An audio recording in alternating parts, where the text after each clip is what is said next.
அளவற்ற அருளாளனும் நிகரற்ற அன்புடையோனுமாகிய அல்லாஹுவின் திருப்பெயரால் துவங்குகின்றேன். வானத்தின் மீதும் விடிவெள்ளியின் மீதும் சத்தியமாக. விடிவெள்ளி என்னவென்று உமக்கு அறிவிப்பது எது? அது இலங்கும் ஒரு நட்சத்திரம். ஒவ்வொரு ஆத்மாவுக்கு ஒரு பாதுகாவலர் இல்லாமல் இல்லை. எனவே தான் எதனால் படைக்கப்பட்டிருக்கிறான் என்பதை கவனித்து பார்க்கட்டும்.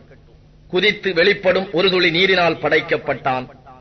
அது முதுகந்தண்டிற்கும் விலா எலும்புகளுக்கும் இடையிலிருந்து அது வெளியாகிறது. இறைவன் மனிதன் இறந்தபின் அவனை உயிர்ப்பித்து மீட்டும் சக்தி உடையவன். ரகசியங்கள் யாவும் வெளிப்பட்டுவிடும் அந்நாளில் மனிதனுக்கு எந்த பலமும் இராது. அவனுக்கு உதவி செய்பவனும் இல்லை.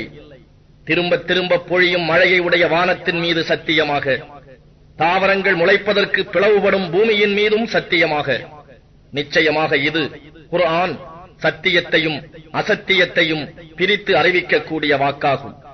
அன்றியும் இது வீணான வார்த்தைகளை கொண்டது அல்ல. நிச்சயமாக அவர்கள் உமக்கு எதிராக சூழ்ச்சி செய்கிறார்கள். நானும் அவர்களுக்கு எதிராக சூழ்ச்சி செய்கிறேன். எனவே காபிர்களுக்கு நீர் அவகாசம் அளிப்பீராக, சொற்பமாக அவகாசம் அளிப்பீராக.